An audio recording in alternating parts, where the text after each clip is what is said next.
Hold on to your kids. Reclaiming parental influence in a peer-driven world. Let me ask you something.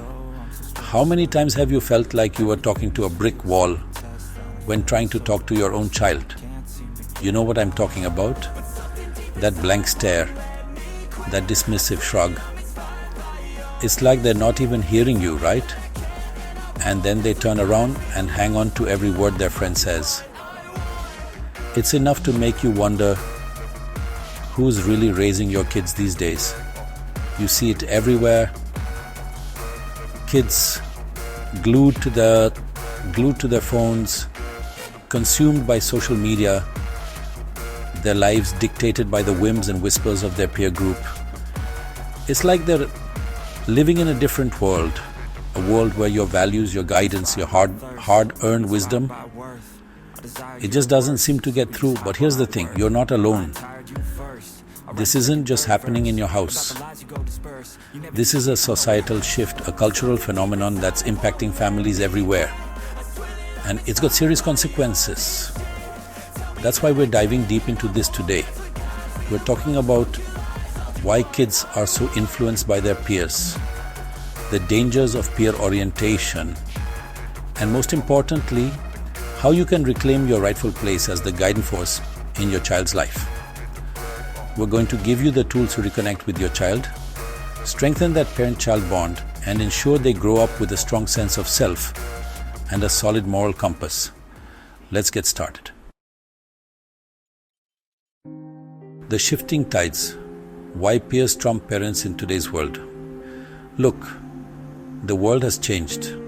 It's just a fact. We live in a time of unprecedented busyness, where everyone's running on a hamster wheel, juggling work, family, and a million other obligations. And in the midst of all this chaos, something's got to give, and sadly, more often than not, it's that precious time with our kids. We're distracted, they're plugged in, and before you know it, a gap starts to form, and into that gap steps the peer group. See, kids are hardwired to connect, to belong. It's a primal need. And when they're not getting that connection at home, they'll find it somewhere else, even if it's in all the wrong places. Add to that the constant barrage of social media, where everyone's life looks perfect, where fitting in and racking up likes becomes the ultimate goal. And it's no wonder so many kids are turning to their peers for validation and direction. They're looking for guidance, for a sense of identity. And let's be honest, sometimes it's just easier to go along with the crowd than to stand up for what you believe in, especially when you're young and trying to find your place in the world. The high cost of peer orientation. When kids go sideways. Now, some of you might be thinking, what's the big deal? Kids have always been influenced by their friends, and you're right to a certain extent. But here's the thing. When peer influence becomes peer dependence, that's when we've got a problem, because here's the truth. Kids aren't emotionally equipped to be the primary source of guidance and support for each other.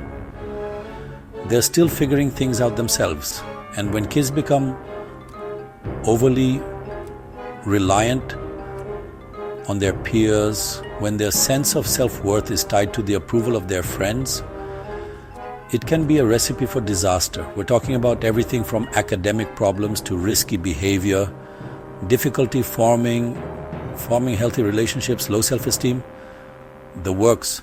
And the worst part is, it can follow them into adulthood, impacting their careers, their relationships, their entire lives. This isn't about sheltering your kids. It's about empowering them. It's about giving them the tools they need to navigate the world with confidence and make good choices even when it's tough. Chapter 3. Now I know what you're thinking, this all sounds pretty bleak, right? But hold on, don't go throwing in the towel just yet. Because the good news is, it's not too late to turn things around. You have the power to reclaim your influence, to rebuild that connection with your child. It all starts with understanding one fundamental truth. Your kids need you. They may not always show it, they may even deny it, but deep down, they crave your attention, your approval, your love. The key is to make yourself emotionally available to them. I'm talking about putting down the phone, turning off the TV, and really tuning in to what they have to say. And I don't just mean listening to their words, but really paying attention to their body language, their tone of voice, trying to understand what's going on beneath the surface. It's about creating a safe space where they feel comfortable coming to you with anything without fear of judgment or criticism. Chapter 4. Now, I'm a big believer in action. So let's talk about what you can do starting today to strengthen that parent-child bond. First and foremost, make time for them. I know you're busy, but even small, consistent moments of connection can make a world of difference. Whether it's sharing a meal together, playing a game, or just having a conversation, make it a priority. And don't be afraid to set boundaries. I'm talking about limits on screen time, on social media, on who they're hanging out with. Look, I'm not saying you have to be a drill sergeant, but kids need structure, they need boundaries. It makes them feel safe, secure. And it shows them that you care enough to set limits. Remember, you're the parent, not the friend. Your job is to guide them, to protect them, to prepare them for the real world. And sometimes that means saying no, even when it's unpopular. Chapter 5. Look, I'm not gonna lie. Rebuilding that connection with your child takes work. It's an ongoing process, a commitment. But let me tell you something. It's worth every ounce of effort, because when you invest in that parent-child bond, the payoff is immeasurable. We're talking about kids who are more resilient, more confident, more emotionally secure. Kids who know how to form healthy relationships, who have a strong sense of self, who aren't afraid to stand up for what they believe in. Kids who, when the going gets tough, will turn to you for guidance and support. That's the power of a strong parent-child bond. It's a gift, a legacy that will last a lifetime. So don't underestimate your influence. You are the most important person in your child's life, remember that. And never stop fighting for that connection. Outro. Look, we live in a world saturated with distractions, a world where it's easier than ever for kids to get lost in the noise. Peer pressure is more intense than ever, and social media's got a powerful grip on our kids' attention. But here's the bottom line. None of that changes the fact that you, as a parent, are the most influential force in your child's life. Your kids need you, they need your guidance, your love, your unwavering support.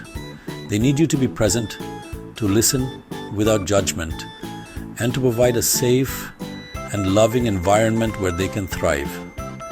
It's time to reclaim your role as the guiding force in their lives. So let's keep this conversation going. What challenges are you facing as a parent in today's world? Share your thoughts and experiences in the comments below. And don't forget to like, share, and subscribe to Timeless Health for more insights on raising healthy, resilient kids.